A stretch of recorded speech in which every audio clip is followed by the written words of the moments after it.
President Donald Trump welcomed Canadian Prime Minister Justin Trudeau to the White House to discuss many topics, chiefly the North American Free Trade Agreement.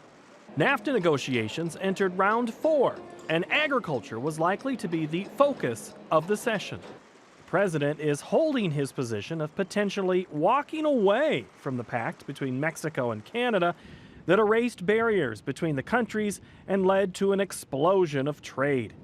Trump wants more than minor tweaks to the existing pact. I think Justin understands this. If we can't make a deal, it'll be terminated, and that'll be fun. They're going to do well, we're going to do well, but maybe that won't be necessary. But it has to be fair to both countries.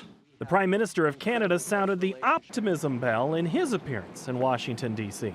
I know how good NAFTA has been for millions of citizens of Canada, of the United States, and indeed for New Mexico. I know that there are opportunities to significantly improve this trade deal in ways that will benefit citizens right across the United States. Late last week, the nation's biggest business group, the U.S. Chamber of Commerce, said withdrawing from NAFTA would be a, quote, political and economic debacle, end quote, that would cost hundreds of thousands of U.S. jobs. This week, the nation's largest agriculture group, the American Farm Bureau Federation, announced they were joining a group called Farmers for Free Trade in an effort to have a seat at the table in working out trade deals.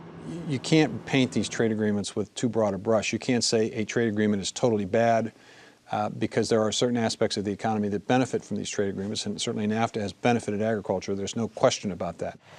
The former Secretary of Agriculture and current President and CEO of the U.S. Dairy Export Council says agriculture combined with the food processing industry consists of 23 million jobs, more than any other industry impacted by NAFTA.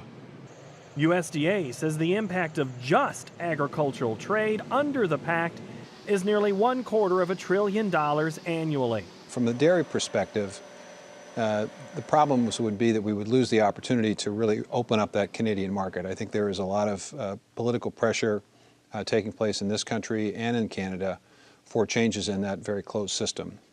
We would also, unfortunately, give the European Union yet another opportunity, as we did when we pulled out of the Trans-Pacific Partnership, to move into the void that we would create. Vilsack and others in the dairy industry would like to see the elimination of Canada's supply management system, which is a closed market for the Canadian producer.